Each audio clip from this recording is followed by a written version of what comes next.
You've replayed that moment so many times that the memory feels worn at the edges. The job offer, the email you didn't send, the version of your life that might have unfolded if you had just typed, "I accept." Tonight, you don't have to wonder. Tonight, we're going to visit the timeline where you said yes. You don't have to do anything. You just have to listen and let your mind drift as we walk slowly into another version of your life. One where you took that job and somehow you're okay.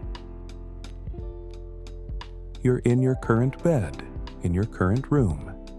The light is low, that familiar soft glow from a lamp or a screen you've finally put away. There's that gentle mess of your real life around you. A half-finished glass of water on the nightstand, your phone within reach, a shirt draped over the back of a chair because you were too tired to fold it. You can feel your own weight against the mattress, the way the pillow remembers the shape of your head, the quiet sounds around you, maybe a fridge humming, distant traffic, or the faint rush of pipes in the walls. You take a slow breath in and a slow breath out. Somewhere in the back of your mind, that familiar thought stirs again. What if I had taken that job? You don't fight it this time. You let the question sit there, like a door you've never opened. And in the soft, in-between space before sleep, the door begins to unlock. The room fades just a little at the edges. The lamp glow stretches and blurs. For a moment, you feel both here and somewhere else. When you open your eyes again, you're still in a bedroom. But it's not quite the same. The ceiling looks different. Maybe a little higher or painted a slightly different shade. The light coming through the window isn't the exact angle you're used to. The air smells faintly new, a hint of fresh paint, or a different laundry detergent, or the clean scent of a place you haven't lived in very long. You sit up slowly. There's a box in the corner, still half unpacked, with your handwriting on the tape. On the floor, there's a pair of shoes you bought for looking professional. The ones you promised yourself you'd wear once you started taking your career seriously. On the nightstand, your phone lights up with a notification. An unfamiliar app logo. Your new company's chat tool. A small knot of nerves tightens in your chest, and then loosens. Because this isn't your first day. You've already started the job. You've made it through the worst of the unknowns. This is just a regular morning in the timeline where you said yes. You swing your legs over the side of the bed. The floor is cool under your feet. You stretch, feeling that soft ache from a long week, but also something you haven't felt in a while. The quiet satisfaction of having survived another day of something hard and new. You move through your small morning ritual, brushing your teeth in a slightly unfamiliar bathroom, noticing how the mirror is a different size, the lights a different brightness. There's a mug in the kitchen that you recognize, your favorite one. Of course, you brought it with you to this life. Sitting next to a coffee machine that isn't yours, but already feels like part of your routine. As the coffee brews, you lean against the counter and scroll through your phone. At the top of the screen, a chat from your new manager. Just a short message. "Morning. No rush on anything today. Let's catch up at 10 and figure out how to make next week lighter for you." You feel your shoulders drop a little. You didn't realize how tense you were waiting for the message to say something else. Something sharp. Something demanding. Something that confirmed all your fears that this was going to be a mistake. But it's just normal. Not perfect. Not magical. Just a human being on the other side doing their job, trying to make things work. You pull on clothes you've already worn to this office before. They fit a little better now. Not because your body changed, but because the unfamiliarity has worn off. This is just how you dress for this job. This is just who you are here. As you step outside, you notice the weather. Maybe it's crisp and cool, the kind of air that wakes you up gently. Maybe it's soft and overcast, clouds stretching across the sky like a blanket. Whatever it is, it feels manageable. The world in this timeline doesn't feel sharper or harsher. It's just slightly rearranged. The building where you work isn't glamorous. From the outside, it might even look a little boring. A regular office building with regular windows in a regular part of town. You walk through doors that recognize you now. Security nods at you, not because they know your life story, but because you're simply one of the people who comes here in the morning and leaves in the evening.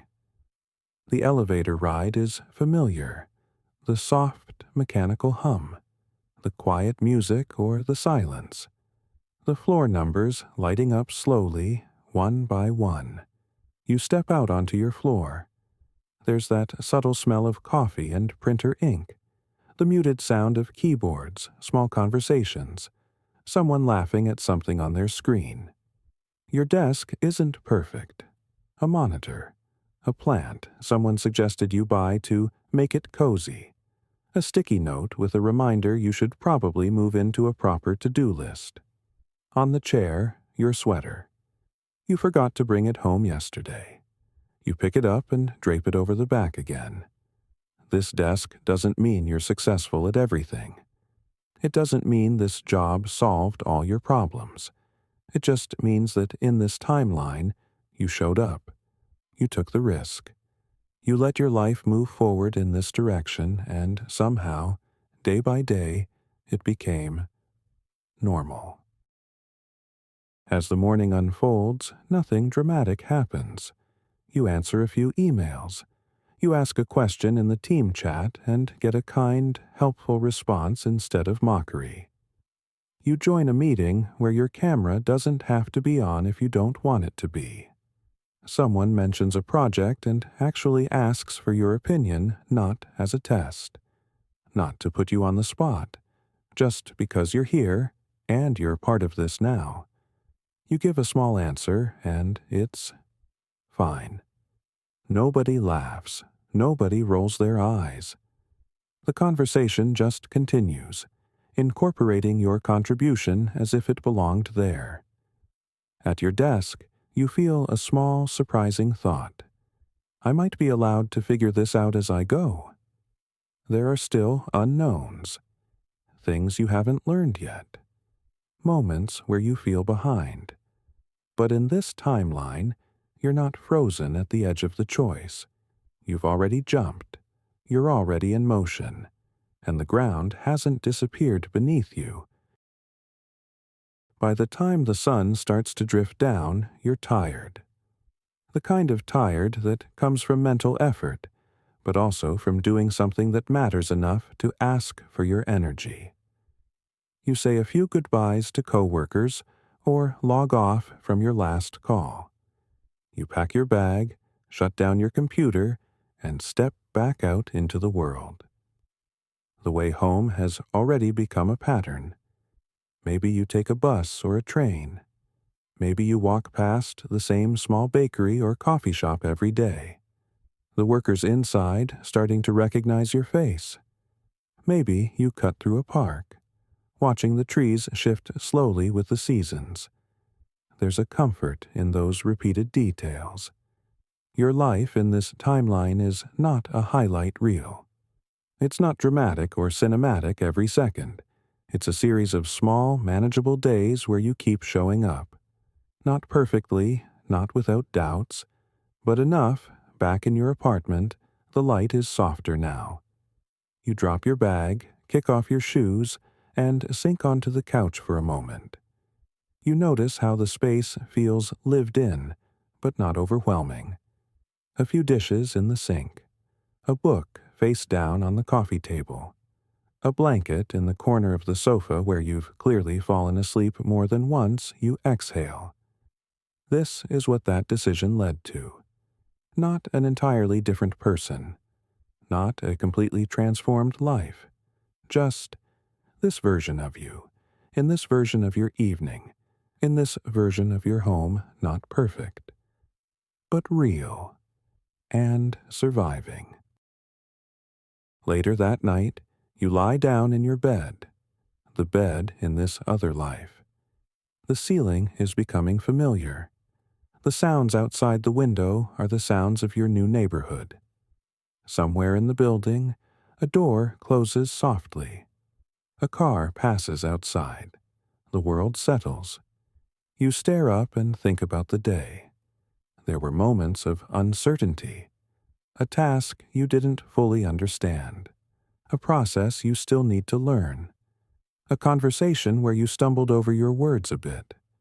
But there were also moments of ease you didn't expect. The coworker who smiled and said, "Everyone's confused at the beginning, it's okay." The manager who ended the meeting by saying, "Let's not overload you. We'll take this one step at a time." The quiet moment at your desk where you realized you're not faking your way through existence, you're learning, and that counts. As your eyes grow heavy, a softer realization settles. This timeline isn't necessarily better or worse than the one you already live in. It's just different. Another version of you, carrying another set of worries, victories, and regrets.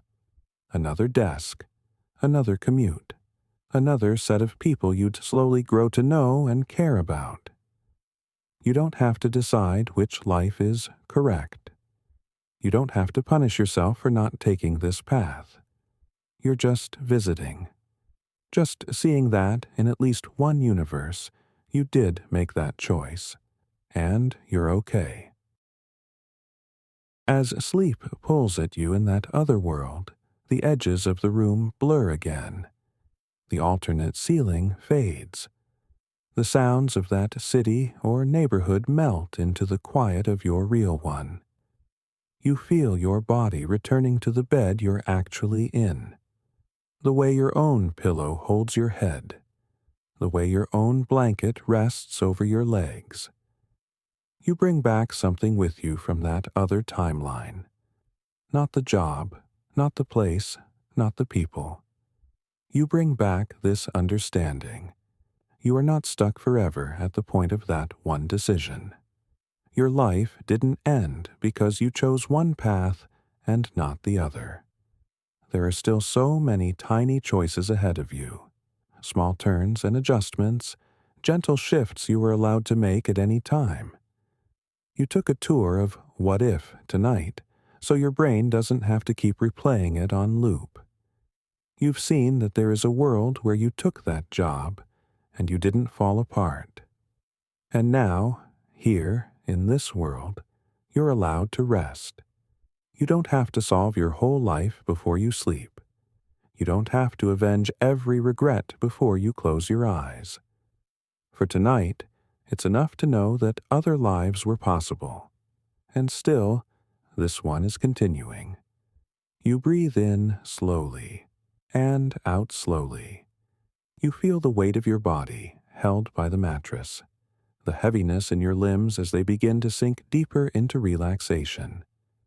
Nothing urgent demands your attention right now. The past can't reach you here. The future can wait outside the room.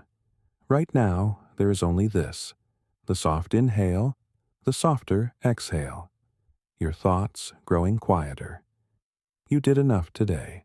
You are allowed to rest. If your mind wanders back to that job, that choice, that other life, that's okay.